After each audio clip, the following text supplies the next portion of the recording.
আমি শেখ হাসিনার আওয়ামী লীগ করি না। জয় বাংলা বলা যদি অপরাধ হয় তাহলে আমাকে প্রথম গ্রেফতার করে জয় বাংলা বলেই আমি আমার জীবন দিতে চাই। কেউ যদি মনে করেন যে জামাত ইসলাম সরকার হয়ে গেছে, মনে করতে পারে, বিএনপিরও তো মনে করে তারা সরকার হয়ে গেছে। পাবলিক মনে করে যে তোমরা সরকারে যাওই নাই, তাই তোমরা সরকার, আর সরকার হলে তো দেশেই টাকা যাবে না। তাই তাদের অবস্থাটা বেশি ভালো না।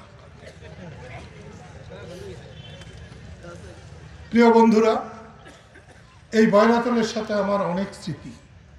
তাহলে এই বয়রাতল এখন হাসত, লাখো কোটি টাকার ব্যবসা বাণিজ্য হতো এখানে, একটা পর্যটক স্থান হতো এখানে। আমার বোন বলছি শেখ হাসিনার কথা, তাকে আমি অনেকবার বলেছিলাম এই দেশে বিরোধীরও জায়গা আছে, এই দেশে চোরেরও জীবনের নিরাপত্তা দিতে হবে। বিএনপি করলেই জেলে নিবা, জামাত করলেই জেলে নিবা, এটা কিন্তু চলবে না। শুনে নাই আজকে এখানে বসে আছে। যদি চাও টেস্ট, স্বাদ, টমেটো সসই বেশ। এত অত্যাচার করলে আল্লাহই সাজা দেয়। শেখ হাসিনারা দিছে, কেউ কেউ বলছে শেখ হাসিনা কালকে এসে বলবে, হ্যাঁ আসবে, আইসা কিন্তু জেল খাটানো লাগবে, তারপরে তুমি মুক্তি পাবা, এটাও বলতো। কিন্তু তুমি যে অন্যায় করেছ, মানুষকে যে অবহেলা করেছ, মানুষের সম্মান হানি করেছ, এর কাফারা তোমাকে দিতেই হবে। বড় আওয়ামী লীগ সেজে গেছে। আওয়ামী লীগের জন্মের সময় কোনো খবর ছিল না।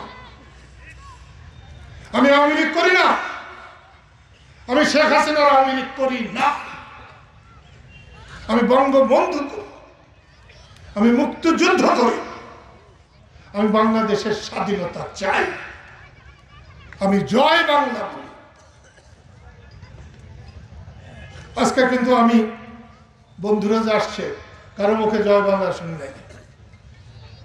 সরকার বাহাদুররা বলে গেলাম জয় বাংলা বলা যদি অপরাধ হয় তাহলে আমাকে প্রথম গ্রেফতার করে সেখানে যাই দাঁড়াবো, বলবো আমি জয় বাংলা করে মুক্তিযুদ্ধ করেছি, জয় বাংলা বলেই আমি আমার জীবন দিতে চাই। আমার নেতা বঙ্গবন্ধু শেখ মুজিব, আমি একজন মুক্তিযোদ্ধা, মুক্তিযুদ্ধ আমার ধ্যান, বঙ্গবন্ধু আমার চেতনা, বঙ্গবন্ধু আমার চৈতন্য, এখান থেকে কেউ সরাতে পারে